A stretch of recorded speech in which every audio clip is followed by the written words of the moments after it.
Delhi NCR में भी corona के मामले सामने आ गए हैं। ऐसे में अब दिल्ली की रेखा गुप्ता सरकार भी सतर्क हो गई है। कोरोना के बढ़ते मामलों को देखते हुए दिल्ली सरकार ने एडवाइजरी जारी की है, जिसमें अस्पतालों से बेड, ऑक्सीजन और दवाओं के साथ साथ वैक्सीन की उपलब्धता के लिए तैयार रहने के लिए कहा गया है।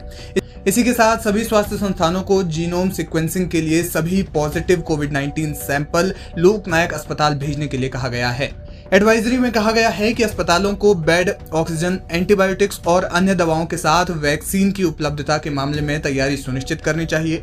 वेंटिलेटर, बाईपीएपी, ऑक्सीजन कंसंट्रेटर और PSA जैसे सभी उपकरण चालू हालत में होने चाहिए। इसके अलावा दिल्ली राज्य स्वास्थ्य डेटा प्रबंधन पोर्टल पर सभी मापदंडों की दैनिक रिपोर्ट भी की जानी चाहिए। दिल्ली में कोरोना के 23 नए मामले अब तक सामने आए हैं। ये एडवाइजरी ऐसे समय में जारी की गई है जब दिल्ली में कोरोना लगातार पैर पसार रहा है और अब तक कुल 23 मामले सामने आ चुके हैं। दिल्ली के स्वास्थ्य मंत्री पंकज सिंह ने शुक्रवार को बताया कि शहर में 23 नए कोविड मामले सामने आए हैं। उन्होंने कहा कि सरकार ये देख रही है कि मामले दिल्ली के हैं या दिल्ली के बाहर से आए थे। इसके अलावा दिल्ली से सटे गुरुग्राम और फरीदाबाद में कोरोना वायरस संक्रमण के 3 मामले सामने आए थे। वहीं गाजियाबाद में भी 4 नए मामले सामने आ गए हैं। अधिकारी के मुताबिक गुरुग्राम में हाल ही में मुंबई से लौटी 31 वर्षीय एक महिला में कोरोना वायरस संक्रमण की पुष्टि हुई है, जबकि 62 वर्षीय एक अन्य व्यक्ति में भी संक्रमण की पुष्टि हुई है। दोनों मरीजों को पृथकवास में भेज दिया गया है, यानी क्वारंटीन सेंटर में उन्हें भेज दिया गया है। फरीदाबाद में पल्ला क्षेत्र के सेहतपुर का 28 वर्षीय एक व्यक्ति कोविड संक्रमित पाया गया। पिछले कई दिन से बुखार, खांसी और जुकाम से पीड़ित होने के बाद वो इलाज के लिए दिल्ली के सफदरजंग अस्पताल गया था। अधिकारियों ने बताया कि वहां की गई जांच में उसे कोरोना वायरस के संक्रमण की पुष्टि हुई है। गुरुग्राम स्वास्थ्य विभाग के डॉक्टर JP राजीव लाल ने कहा कि गुरुग्राम में दोनों मरीजों को घर में क्वारंटीन करके रखा गया है।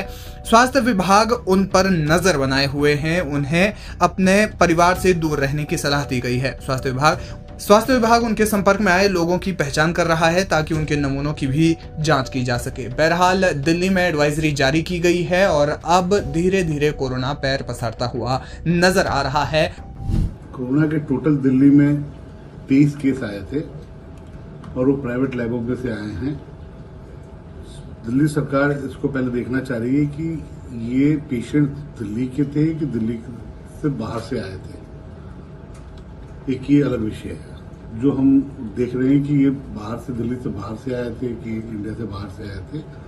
दूसरा, तैयारी के रूप में हमारे सारे मेडिकल सुपरिटेंडेंट से बात हो रही है, डॉक्टर्स की सारी टीमों से बात हो रही है।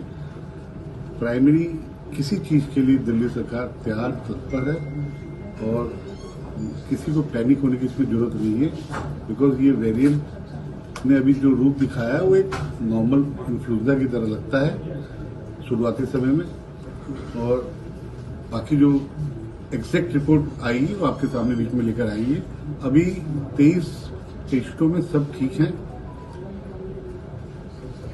मुझे नहीं लगता कि दिल्ली को या किसी को भी पैनिक होने की जरूरत है। सर, क्या हॉस्पिटल्स को कोई डायरेक्शंस दिए गए हैं टू बी प्रिपेयर्ड?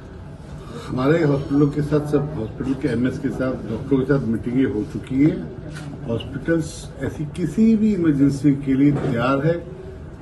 हमारे 8 सीनियर अफसर्स को हमने स्पेशली लगाया हुआ है। रोज वो राउंड लेते हैं, रोज रिपोर्टिंग करते हैं ये, और वो हर 8 हॉस्पिटल में जाते हैं, बैक टू बैक काम कर रहे हैं। हमारे हॉस्पिटल्स सब चीज के साथ विद ऑक्सीजन, ऑक्सीमीटर के साथ तैयार है।